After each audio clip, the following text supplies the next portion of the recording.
and the women. Come in. I beg your pardon? I'm Mrs. Stephen Haynes. Sorry, I don't think I know you. Please don't pretend.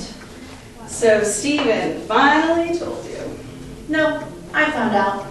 I've known about you from the beginning. Well, that's news. I've kept still up till now. Very smart of you. But you've gone a little too far. You've been seeing my children. I won't have you touching my children. For God's sake, don't get hysterical. What do I care about your children? I am sick of hearing about them. Well, you won't have to hear about them any longer. When Stephen realizes how humiliating this has all been to me, he'll give you up instantly. Says who? The dog in the manger. That's all I have to say. That's plenty. Maybe you'll find you've said too much. Stephen isn't tired of me yet, Mrs. Haynes. Stephen is just amusing himself with you.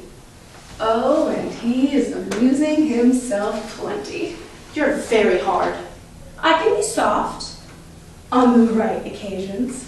And besides, what do you expect? For me to break down crying and beg you to forgive me? I found exactly what I expected.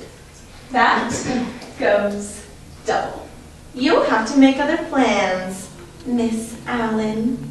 I take my marching orders from Stephen. Stephen doesn't love you. He's doing the best he can. Under the circumstances. He couldn't love a girl like you. What do you think we've been doing the last 6 months? Crossword puzzles? Oh, and what have you got to think about? You've got everything that matters. The name, the position, the money. Nothing matters to me but Stephen. Oh, cut this sob stuff, Mrs. Haynes. You think this is the first time Stephen's cheated? I had just as much right as you to sit in a tub of butter. I'd be happy to break with that smug little roost of yours. But I don't stand a chance. I'm glad you know it. Well, don't think it's because he's fond of you. Fond? You're just no have with him.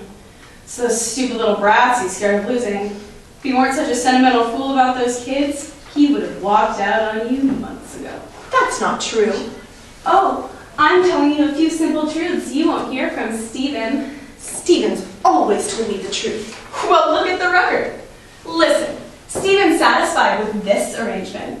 So don't force the issue unless you want plenty of trouble. You've made it impossible for me to do anything else. Have I? You haven't played fair. Where would any of us get if we played fair? Where do you hope to get? Right where you are, Mrs. Haynes. You're very confident. The longer you stay here, the more confident I get. Saint or no saint, you are one hell of a stupid woman. I probably am. Why am I still standing here talking to you? This is something for Stephen and I to settle.